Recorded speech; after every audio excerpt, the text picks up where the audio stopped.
That constant anxiety of the unpaid bill, the feeling you're trading your life for a wage. You've been told this is ambition. It's not. It's servitude, and it's built on the first lie of modern economics, that earning money makes you free. It doesn't. It makes you a rented worker. But while the worker is paid to be present, the ruler is paid for their design. They don't chase money, they command it. So what is the blueprint they use to command the world while the rest of us just work in it? Before we continue, subscribe now to keep these videos coming, because only your support makes more content like this possible. You have been lied to. The life you are living, the one you call a career, an ambition, a journey, it is none of those things. It is a state of sophisticated servitude. You have been taught to climb, but have you ever stopped to ask who built the ladder? Who placed it against this specific wall? And what do they gain by your relentless ascent? The answer is simple: control. They gain your time, your energy, your focus. In return, you receive just enough to keep you climbing, just enough hope to mistake the rungs for a horizon. This is not a new design. The philosopher Machiavelli, a man who stared into the machinery of power without blinking, understood this principle perfectly. He knew there are two sets of rules in the world: the rules given to the masses to ensure their compliance, and the rules used by the few to ensure their command. The belief that hard work, in and of itself, is a virtue that leads to freedom is the most elegant lie ever told. It is the creed of the servant, not the sovereign. It is the story you are told to keep you running in place, convinced that the sweat on your brow is a sign of progress. It is not. It is the lubrication for a machine you do not own. Look at your life. Look at the structure of your days. Fear is the architect. The fear of the unpaid bill, the fear of falling behind, the fear of being seen as unproductive. This fear dictates when you wake, what you do, and how you do it. It keeps you chained to a desk, a phone, a task list. You believe you are making choices, but you are only reacting to the threat of scarcity. This is not freedom. This is a cage with invisible bars, and you have been conditioned to call it a purpose. You must stop working for money. This is the first and most difficult command. To chase money is to announce your need. It is to place yourself in a position of weakness, forever the pursuer, never the prize. The servant earns, the ruler commands. The difference is not one of degree. It is a chasm that separates two entirely different realities. The worker, the servant, trades their most precious and finite asset, their time, for a wage. Their income is directly tied to their presence, their action, their sweat. Can your income survive your silence? Can it survive your illness, your vacation, your simple desire to be still? If the answer is no, you are not building wealth. You are merely on a treadmill, running faster and faster to keep the lights on. The ruler, the architect, does not trade time for money. They build systems. They create structures of leverage that work for them, independent of their physical effort. A system can be a business, a piece of intellectual property, an automated process, any structure that generates value without consuming your life in exchange. The architect thinks not in hours, but in decades. They are patient, quiet, and strategic. While the worker is visible, celebrated for their hustle, the ruler is often unseen. Their power is not in their loud effort, but in the silent, relentless efficiency of the machine they have built. You must stop seeing yourself as a laborer and start seeing yourself as an architect. You must stop building someone else's empire and start laying the foundations of your own. And here is the truth that will either break you or set you free. What if everything you have been taught about the dignity of work is a lie? A carefully constructed narrative meant to keep you small, predictable, and useful. What if the path to financial sovereignty is not about working harder, but about understanding power? Not about earning more, but about controlling the flow. The system does not want you to ask these questions. It wants you to stay in the familiar cycle of earning and spending, too busy and too tired to look up and see the walls that have been built around you. It has taught you to fear idleness, to fear quiet, to fear the very space where strategy is born.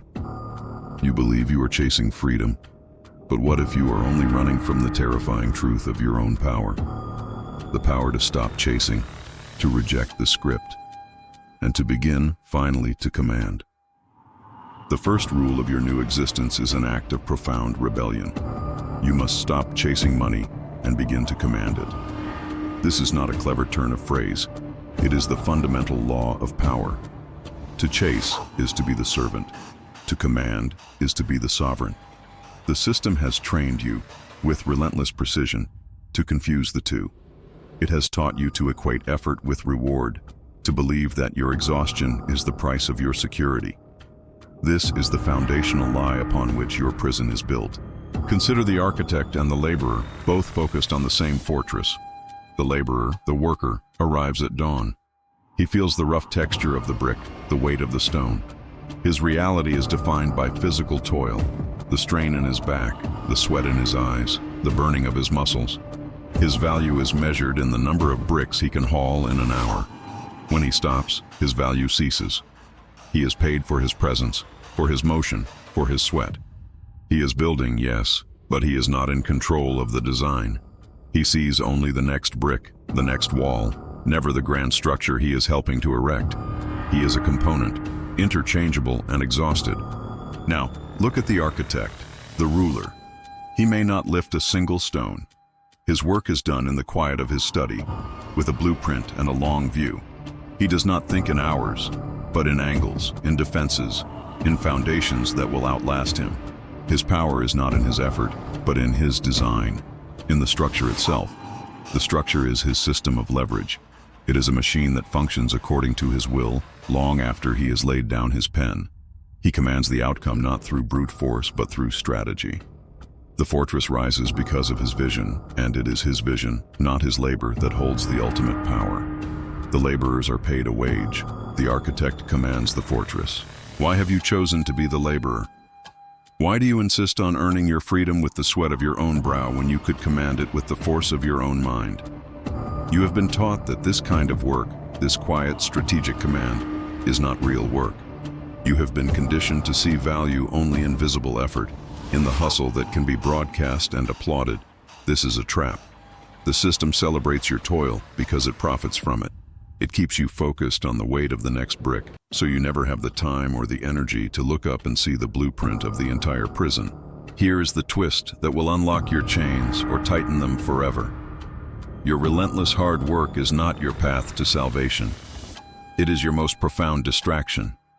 It is the anesthetic that dulls the pain of your servitude. It fills your days with busyness, your mind with tasks, and your body with fatigue, leaving no space for the one thing that could actually set you free. Strategic thought. The system doesn't fear your work ethic. It depends on it. It fears your silence. It fears the moment you put down the brick, step back and ask, what am I truly building, and for whom? This is the birth of sovereign thinking. You must stop seeing money as something you earn and start seeing it as something you deploy. It is not a reward. It is a soldier. A resource to be strategically positioned on the battlefield of commerce. Does a general run into the fray himself, or does he command his forces from a position of control? You have been acting like a lone foot soldier, charging headfirst into every battle, trading your life force for meager gains. The ruler does not fight. The ruler directs the fight. Your goal is not to accumulate a pile of gold to comfort you in your exhaustion. Your goal is to build an army of assets, a structure of systems, a piece of intellectual property, an automated business, a portfolio of investments that works for you, that fights for you, that earns for you while you are sleeping, while you are thinking, while you are living. This is the first command. Unlearn the dignity of mere labor and embrace the power of leverage. Stop trading your time for currency. Start building systems that trade value for currency, independent of you. Let your money become your servant, sent out into the world to work, to build, to conquer. Only then can you stop chasing and finally, begin to command. Now you understand that money is not a prize to be won, but a force to be commanded. This leads to the second law of power, a law the system works tirelessly to conceal from you. You do not rise by stacking hours, you rise by building structures. Your freedom is not found in the volume of your labor, but in the quality of your leverage. You have been taught to think of wealth creation as an act of brute force, like pushing a boulder up a steep hill. Every inch of progress requires your direct, sweat-soaked effort. The moment you stop pushing, the boulder rolls back, crushing you under its weight. This is the life of the servant, a constant, exhausting battle against resistance, a life defined by the desperate upward push. The ruler, the sovereign, does not push the boulder. The ruler studies the mountain. They see not the slope, but the landscape of power. They understand the fundamental forces at play, chief among them gravity. Instead of fighting it, they use it. They do not push, they carve. They build a channel, a sluice, a structure. They design a path. Then they simply step aside and let gravity do the work.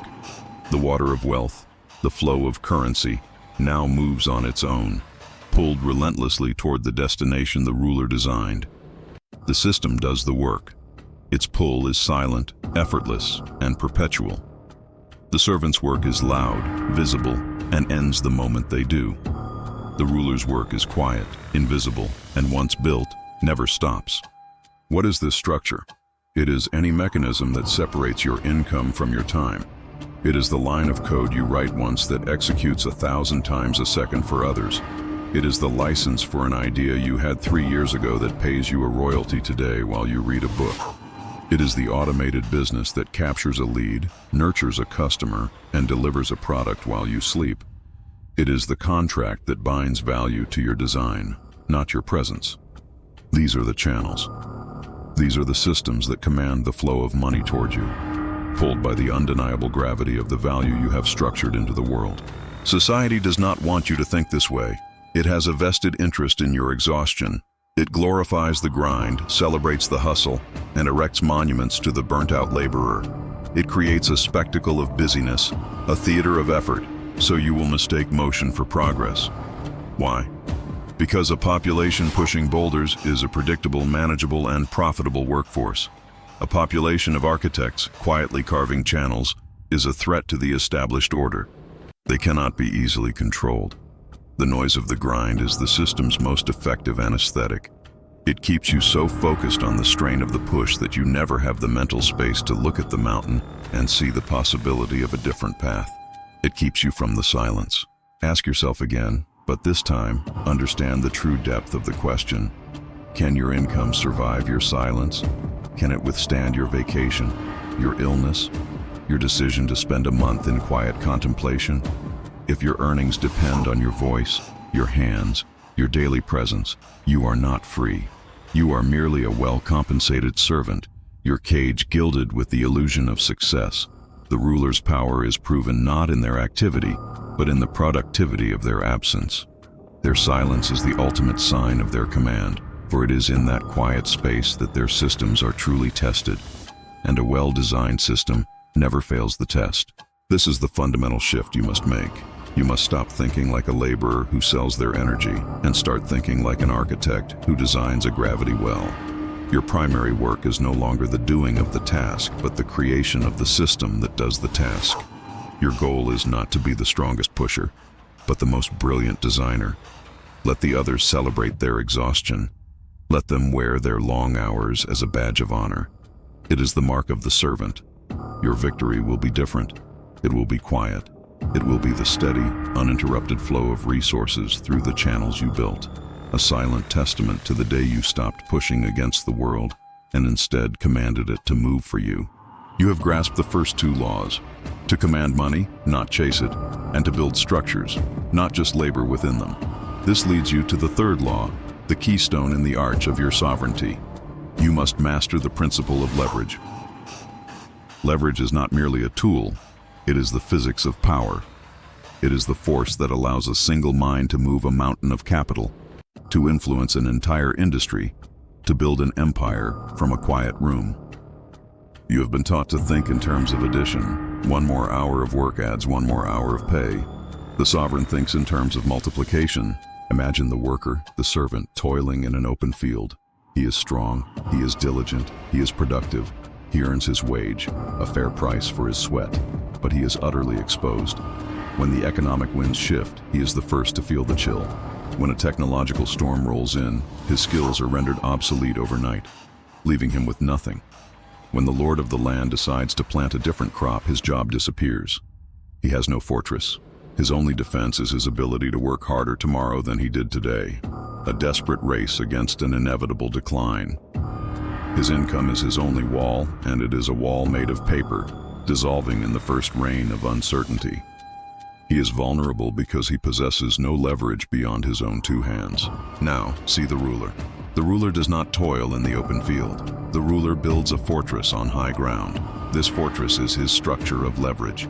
Its walls are not made of his daily effort, but of assets that work for him. One wall is a portfolio of investments, a silent army of capital conquering new ground while he sleeps.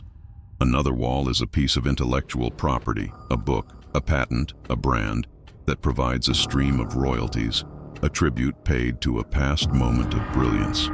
The towers of his fortress are his strategic alliances, relationships that grant him access, information, and opportunity far beyond his individual reach. He is not insulated from the storm. He has commanded the very landscape to protect him from it. This is leverage, the strategic placement of assets and systems that amplify your power and insulate you from the shocks that shatter the unleveraged man. This brings us to the question that cleaves the world in two. It is not a question of rich versus poor, or educated versus uneducated. It is the defining question of power. Who holds true control? The individual who earns $1 million through a decade of high-stress, 80-hour work weeks? Or the individual who builds a system that generates $100,000 a year, year after year, with almost none of their active involvement? The first has an income, the second has a throne. The worker is rewarded for his presence. The ruler is rewarded for his structure. One is paid for doing, the other is paid for owning. One trades his life for money. The other commands money to build him a life. Here is the most insidious lie the system has ever sold you, the conceptual twist that keeps the masses enslaved. It is the idea of security, the steady paycheck, the benefits, the pension. These are not pillars of stability. They are instruments of addiction. The paycheck is not your reward. It is your dose. It is a carefully administered narcotic that keeps you compliant. It arrives at regular, predictable intervals, just enough to soothe the anxiety of the bills, just enough to dull the ache of your unfulfilled potential. It creates a dependency. You begin to fear the thought of missing a dose. The idea of leaving the system, of facing the world without that guaranteed infusion, becomes a source of primal terror. This fear is the system's greatest weapon. It keeps you chained not by force, but by your own craving for a predictable and numbing comfort. Your security is an illusion. It is a cage whose bars are forged from your fear of uncertainty. To break free, you must first recognize your addiction. You must see the paycheck for what it is, the golden leash, the symbol of your dependence. True security is not found in the consistency of a wage paid by another. It is found in the resilience of the fortress you build for yourself. It is the power that comes from owning the machine, not being a cog within it. This requires a radical shift in your thinking. You must stop seeking stability and start building sovereignty. Every action, every investment of your time or capital must be measured by a new standard. Does this multiply my power? Does this add another stone to my fortress? Or does it merely reinforce the walls of my prison? Let the others scramble for the comfort of their addiction. You must choose the terrifying, glorious path of the architect. You must build your leverage. You must build your freedom. You have built your fortress. You understand its walls are made of systems, not sweat. Now you must learn its most vital defense, the fourth law of sovereignty, a truth so potent that Machiavelli himself built his entire philosophy upon it. You must control the flow of information.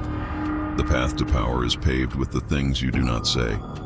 Your silence is not an absence. It is a weapon. The system wants you to be loud. It rewards spectacle. It encourages you to broadcast your every intention, to share your every fragile goal, to seek validation for your nascent plans. It does this because a known player is a predictable player, and a predictable player is one who can be controlled. You have been taught to fight like a brawler in a public square. The brawler is all motion and noise. He beats his chest, announces his fury, and telegraphs his every punch. The crowd roars. He feels their energy, mistakes their fleeting attention for loyalty, their applause for power. He lands a blow, and the crowd cheers. He takes a hit, and the crowd gashes. He is a performer, a servant to the whims of the audience, reacting to the opponent directly in front of him. He may win the bout, bruised and exhausted, but he has revealed every one of his tricks. He has exposed his weaknesses, his strengths, his entire method. He leaves the ring having gained nothing but a temporary victory, and he has taught everyone how to defeat him. The ruler is not a brawler. The ruler is a chess master in a silent room. He does not react, he orchestrates. His power is not in the force of his moves, but in their inscrutable purpose. He may sacrifice a pawn, a seemingly foolish loss, to draw his opponent into a fatal trap 10 moves later. He may appear to retreat, ceding territory, only to have constructed an invisible net that is slowly closing around his enemy. There is no applause. There is no spectacle. There is only a profound, strategic quiet. His opponent, the brawler mindset, sees only the immediate move, the obvious threat, the visible piece. He cannot comprehend the structure of the attack because it is being built in a dimension he cannot perceive, the mind of the architect. The chessmaster's victory is not an event. It is an inevitability that was set in motion long before the final piece was taken. His silence was the ground in which his strategy grew. Now, look at your own life. Who are you? Are you the brawler, desperate for the validation of the crowd? Do you announce your diet before you've lost a pound? Do you declare your ambition to build an empire when you have yet to lay the first brick? Do you share the blueprint of your fortress with anyone who will listen, mistaking their polite interest for genuine support? Your every post, your every announcement, your every declaration of intent is you in the ring, telegraphing your next punch. You are making your power legible, and legible power is fragile power. Here's the twist that separates the sovereign from the servant forever. Visibility invites opposition. To reveal your plan is to invite sabotage. To announce your strengths is to teach your enemies where to strike. To celebrate your progress prematurely is to attract the envy and resistance of a world that is, by its very nature, competitive. The quiet work, the hidden progress, the strategy that unfolds from the shadows. This is where unassailable strength is built. Let the others chase the spotlight. Let them fight for the fleeting approval of the masses. It is the signature of the servant, the need to be seen, the desperate cry to be acknowledged. Your power will be of a different kind. It will be the power of the unseen architect, the silent master. Ask yourself this, and answer with brutal honesty. Are your moves visible to those who have no right to see them? Is your strategy an open book for your rivals to study? The real work of building your freedom is not an outward performance. It is an internal, intellectual war. It is about outthinking the opposition, not outworking them in public. You must learn to value the hidden victory over the public display. You must embrace the profound control that comes from being underestimated. Let them see you as a quiet pawn on the board, while you are silently maneuvering to become the king. This is the command of information. Guard your intentions as you would guard your life. In the deafening noise of the world, your silence will be your sharpest edge. Your silence has built a wall around your strategy, a quiet space where power can be cultivated without interference. Now, from within this fortress of discretion, you will learn the fifth law, the one that governs what you build. You must acquire assets, not chase income. This is the law of ownership, and it is the great differentiator between the temporary king and the eternal sovereign. Your entire life, you have been taught to hunt, to go out each day, chase down your prize, and bring it home. The system celebrates your skill as a hunter. It applauds the size of your daily catch. But it never teaches you the single most important truth. A hunter who does not own the forest will always be a servant to it. The worker, the servant, thinks of wealth as a river. His goal is to stand in its current and scoop out as much water as he can with his bare hands. The paycheck is his handful of water. It is wet, it is real, it feels like sustenance, but it is fleeting. It slips through his fingers to pay for his food, his shelter, his brief moments of distraction. To get more, he must return to the river tomorrow and the day after, working with frantic energy to cup the rushing flow. He measures his success by how much water passes through his hands in a year. He never stops to ask who owns the river. The architect, the ruler, does not stand in the river. The ruler seeks to own the spring from which it flows. He understands that power is not in the catching, but in the controlling. His work is not to scoop, but to build. He builds a reservoir. He acquires the land around the lake. He owns the well. These are his assets. An asset is any structure of ownership that holds value or generates it, independent of your presence. A piece of land, a share of a company, a patent, a brand. These are not handfuls of water. They are the sources themselves. While the worker is celebrated for his daily hustle in the river, the ruler is quietly, patiently acquiring the entire water table. The worker chases the fleeting flow of income. The ruler anchors his power in the permanent bedrock of assets. Here is the question that must now burn in your mind. Why do you exhaust yourself chasing the water downstream when you could command the spring from which it is born? Why do you take pride in the strength of your arms, scooping and scooping, while others are taking title to the very ground beneath your feet? You have been conditioned to see your labor as your greatest asset. This is a catastrophic lie. Your labor is a consumable. It is a resource you burn every day, and once it is gone forever.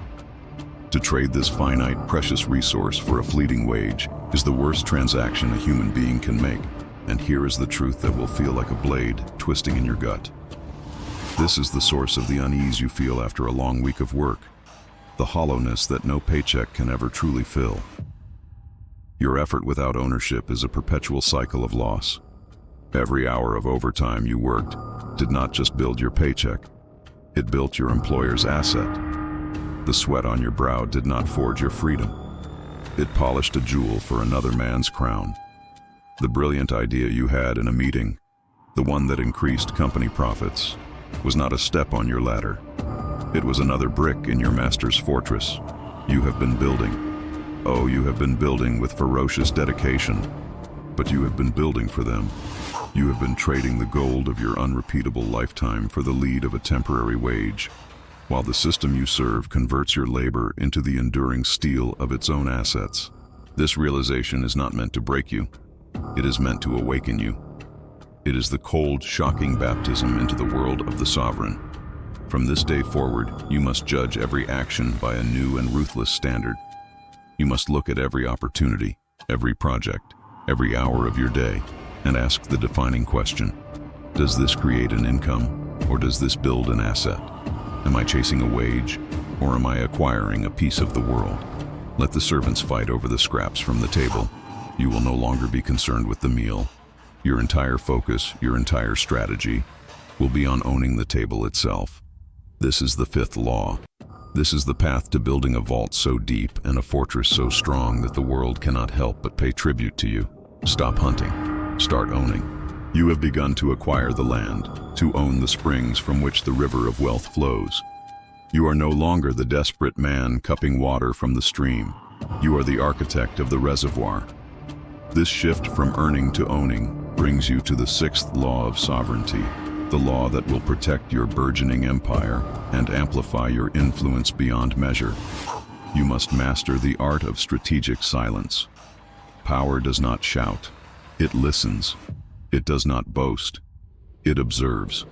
The system has trained you to be an open book. It has taught you that your value is tied to your visibility, your voice, your constant output. You have been conditioned to believe that to be silent is to be absent, to be forgotten, to be irrelevant. This is the creed of the servant, the performer who needs the applause of the crowd to feel real. The servant is a creature of noise. He announces his grand plans to gather encouragement. He complains of his setbacks to garner sympathy, and he broadcasts his minor victories to harvest praise. He uses words as a balm for his own insecurity, seeking from the outside world the validation he cannot generate from within. In doing so, he exposes his entire strategy, his every weakness, his every hope. He makes himself legible, and in the world of power, to be legible is to be vulnerable. Machiavelli understood this with a chilling clarity. The prince who telegraphs his intentions is a prince who will soon be deposed. It is the ruler whose motives are inscrutable, whose plans are veiled in quiet, who holds the ultimate advantage. His silence is a canvas onto which his rivals project their own fears. They mistake his restraint for weakness or his patience for hesitation, and in their miscalculation, they reveal their own hands. The ruler does not need to declare his strength. His quiet containment is its own declaration, a far more intimidating one than any boast. He knows that true control is not demonstrated in the noise of the battle, but in the unnerving calm that precedes it. Consider the difference between a shallow, babbling brook and a deep, still lake. The brook is all motion and sound. It is transparent. You can see the rocks on its bed, measure its depth with a single glance. It is pleasant, predictable, and utterly non-threatening. The lake, however, is a void of quiet. Its surface may be like glass, but its stillness is a mask for its immense depth. You cannot see what moves in its darkness. You do not know its secrets. Its silence is a sign of hidden power, of a world of consequence that exists just beneath the placid surface. The noisy man is the brook. He reveals his shallows with every word he speaks. The sovereign is the lake. His reserved presence dominates the landscape far more than any frantic churning ever could. This brings the question directly to your doorstep, and you must answer it with the brutal honesty of a surgeon examining a wound. Look at the way you move through the world, the way you communicate your ambition. Do your words dilute your influence? Do you trade the mystique of the unknown for the cheap comfort of being heard?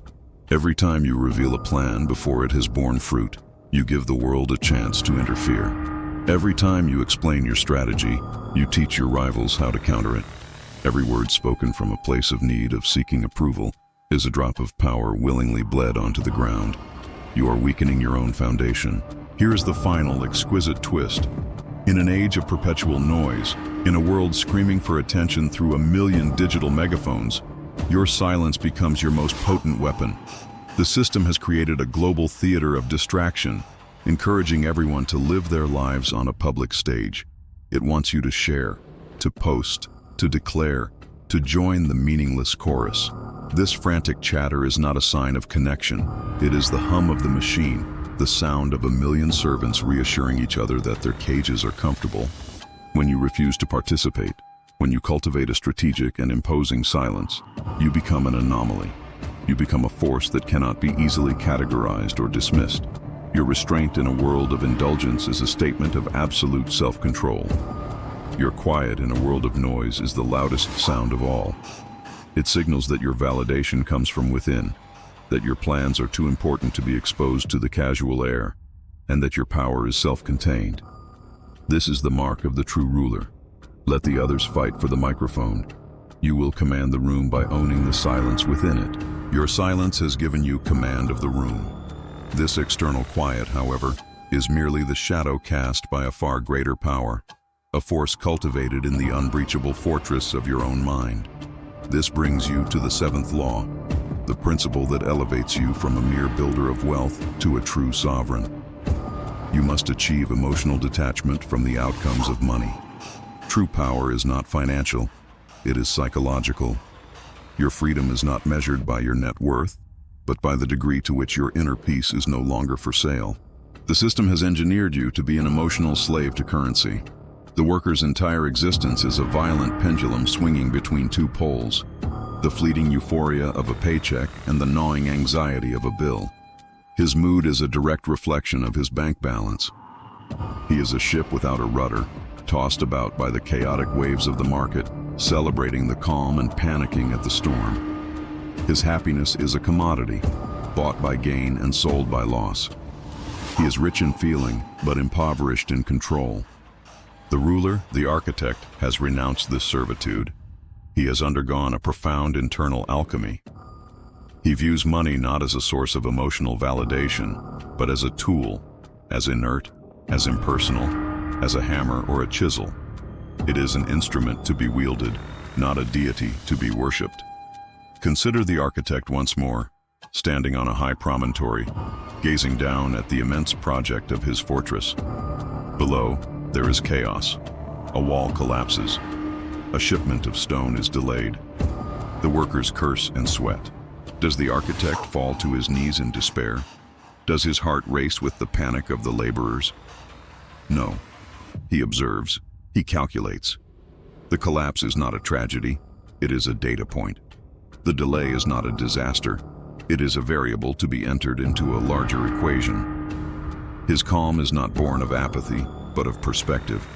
His emotional state is anchored not to the daily drama of the construction site, but to the unwavering certainty of his blueprint. This detachment is his ultimate leverage. It is the untouchable core from which all strategy emanates. This forces the most piercing question you will ever have to answer. A question whose answer determines whether you wear a crown or a collar. Does your money own your peace? Be honest. When your investments drop 10%, does a cold dread seep into your soul, poisoning your day? When you face an unexpected expense, does the ghost of scarcity haunt your sleep? If your tranquility can be shattered by a line on a chart or an envelope in the mail, you are not free. You are still a servant, frantically obeying the whims of an emotional master you have mistaken for an asset. And here is the most vicious and elegant twist, the lie that allows the system to perpetuate itself inside your very mind. It has taught you to call your desperation ambition. It has glorified your fear-driven, frantic pursuit of money, labeling it hunger and drive. It is nothing of the sort. It is the sophisticated whine of the servant, terrified he will miss a meal. It is a state of profound weakness, a confession of need broadcast to the entire world. Real ambition, the ambition of the sovereign, is not hot with frantic energy. It is cold with strategic purpose. It does not claw, it builds. It does not react to fear. It operates from a place of such deep intention that the mundane anxieties of gain and loss cannot touch it. The servant works to soothe his fear. The ruler builds to manifest his will. This realization is your final liberation. It is the key that unlocks the last and most heavily fortified cell in your prison, the one you built for yourself. When you can look upon your own fear of lack not as a call to frantic action, but as a vestigial echo from a life you no longer lead, you become invincible. You will no longer build from a place of panic, but from a place of purpose. You will acquire assets not to quiet the screaming child of insecurity within you, but as the deliberate, emotionless moves of a grandmaster in a game only you can see. This is the ultimate sovereignty. It is not a treasure to be hoarded, but a state of being to be achieved. It is the peace that money cannot buy, and therefore the power that the world can never take away. You stand now within the final chamber of your own mind, the one you have rebuilt from the foundations up. The echoes of your old life, the frantic panting of the chase, the dull ache of unrewarded labor, the chilling whisper of scarcity, have faded. They are ghosts from a past you have disowned. The air here is still, cold, and electric with potential. This is the quiet of true command. This is the end of your education and the beginning of your reign. Look back at the path you have walked. Each law was a stone laid in the foundation of this new reality. You first learned to stop chasing money, to renounce the desperate posture of the servant, and assume the quiet confidence of the sovereign. This act of rebellion freed you to see the world not as a laborer who toils, but as an architect who designs. You stopped stacking hours and began building structures, systems of leverage that carve channels for wealth to flow toward you, pulled by the gravity of the value you structured into the world. You understood that the servant pushes the boulder, but the ruler commands the mountain. You fortified this new existence. You built its walls not from the paper of a paycheck, but from the granite of assets, acquiring pieces of the world that work for you, that fight for you, that earn for you. You learned that ownership is the bedrock of all lasting power, and you protected this burgeoning empire with the most formidable weapon of all, your silence. While the servants of the system fought for the spotlight, screaming their intentions into the void, you learned to move in the shadows. You made your power inscrutable, your strategy illegible, becoming a force that could be felt but never fully seen. Your quiet became a declaration of a different kind of strength, the kind that does not need to be announced because its effects are undeniable. Finally, you conquered the last territory, the one within yourself. You achieved emotional detachment, severing the puppet strings that tied your inner peace to the chaotic whims of the market. You learned to view money as a tool, as impersonal as a hammer, and in doing so, you claimed a freedom that no balance sheet can ever represent. Your peace is no longer for sale. Your tranquility can no longer be held hostage by fear. This was your final initiation. Machiavelli, that great and unflinching student of power, would recognize the fortress you now command. He knew that the ultimate strength is never found in the visible sweat of the brawler, but in the invisible design of the strategist. The world is full of strong, hard-working, exhausted servants. They are celebrated for their effort precisely because their effort is contained, controlled, and ultimately harvested by another. Their toil builds the master's citadel. You have rejected this path. You have chosen the terrifying and glorious responsibility of the architect. Your power is not in the work you do, but in the systems you own. It is not in the noise you make, but in the quiet, unstoppable momentum of the machine you have built. This is the culmination of your journey. All the laws now converge into a single, cohesive philosophy of power. To command, not chase. To build, not toil. To leverage, not lift. To own, not earn. To operate from a fortress of strategic silence and unshakable inner calm. You have been given the blueprint that separates the ruler from the servant, the sovereign from the slave. The lies of the system have been burned away. The truth of how the world truly operates has been laid bare before you. You have been shown the chasm that separates the two realities, and you have been given the means to cross it. The fear you once felt, the anxiety that drove you to trade your life for a wage, was never truly yours.